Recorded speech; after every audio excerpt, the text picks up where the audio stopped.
Leçon numéro 8. Les engrenages. Les engrenages ont pour fonction de transmettre un mouvement. En transmettant le mouvement, ils peuvent démultiplier la force appliquée. Tout comme le palan qui sert à hisser une charge avec une force plus faible que le poids de cette charge, le pignon d'un engrenage utilisera un moment de force plus faible que celui que produira la roue, mais en tournant plus vite que cette dernière. Avant d'étudier les engrenages, il faut présenter le concept de variable angulaire. La relation entre la longueur d'arc S d'un cercle de rayon R et l'angle θ qui la sous-tend est S égale θ fois R, où θ est exprimé en radians.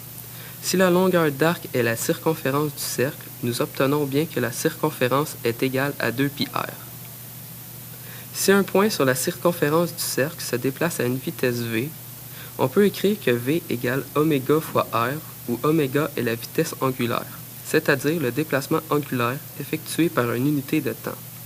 De la même manière, l'accélération le long de la circonférence du cercle peut s'écrire a égale alpha fois r, où alpha est l'accélération angulaire, c'est-à-dire la variation de vitesse angulaire par unité de temps. Lorsqu'un mouvement est transmis par deux roues en contact l'une contre l'autre et tournant sur des pivots fixes, la longueur d'arc parcourue sera la même pour les deux roues. On peut donc écrire que S1 égale S2, qui devient en termes de variable angulaire, θ1 fois R1 égale θ2 fois R2. Le rapport des rayons des roues R1 sur R2 sera donc égal à θ2 sur θ1, qui peut aussi s'exprimer en termes de vitesse angulaire, ω2 sur ω1, ou d'accélération angulaire, α2 sur α1. Si les roues sont dentées, le nombre de dents de chacune d'elles est proportionnel à leur circonférence et donc à leur rayon. Par conséquent, le rapport des rayons sera le même que celui des dentures et nous pouvons écrire que la denture 1 sur la denture 2 égale θ2 sur θ1 qui égale ω2 sur ω1 qui égale α2 sur α1. Supposons deux roues de rayons différents et reliées par une courroie. Les roues sont au repos quand la roue 1 est accélérée à une accélération angulaire α1. Si à la fin de l'accélération, la roue 2 tourne à une vitesse angulaire ω2f, combien de temps s'est-il écoulé? La vitesse de la courroie est partout la même.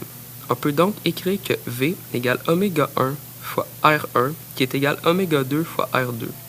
De même pour son accélération, a égale α1 fois r1 qui est égal à α2 fois r2. Ce qui nous donne r1 sur r2 fois α1 égale α2. D'autre part, α2 égale la variation de vitesse angulaire de la roue 2 divisée par le temps.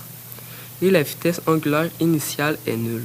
En combinant ces deux équations, on obtient r1 sur r2 fois α1 égale ω2f sur t, et donc t égale r2 sur r1 fois ω2f sur α1.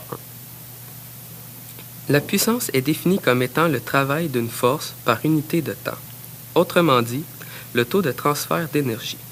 Puisque le travail est égal à la force multipliée par le déplacement, la puissance peut s'écrire Fd sur ΔT, qui est égal à F fois V. Imaginons qu'une roue dentée de masse négligeable grimpe le long d'une crémaillère en élevant une masse m à une vitesse v. La puissance développée par cette roue sera égale au gain d'énergie potentielle par unité de temps, soit mgh sur t, qui est égal à la force exercée sur la roue sur la crémaillère multipliée par sa vitesse.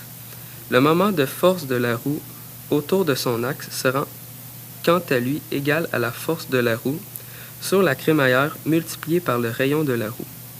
Puisque la vitesse de la roue est égale à ω fois r, l'expression de la puissance peut être écrite comme étant F fois V égale τ sur R fois ω fois R, qui est égal à τ oméga.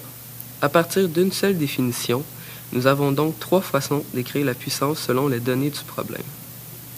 Un treuil hisse une masse m sur une hauteur h en un temps t à une vitesse constante. Le treuil est relié par une roue dentée à un pignon motorisé. Quelle est la puissance du moteur entraînant le pignon s'il n'y a aucune perte d'énergie dans ce système? La puissance étant égale au taux de transfert d'énergie, P égale la variation d'énergie potentielle par unité de temps qui est égale à mgh sur t. Quelle est la vitesse du moteur?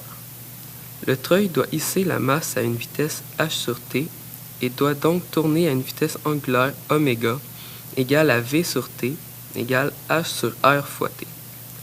La vitesse angulaire du pignon multipliée par sa denture égale la vitesse angulaire du treuil multipliée par la denture de sa roue. On obtient comme vitesse angulaire du pignon, et donc celle du moteur, oméga p égale h sur rt fois 15 sur 10 égale 1,5 h sur rt. Selon le nombre de dents présentes sur le schéma, le moteur tournera donc 1,5 fois plus vite que le treuil.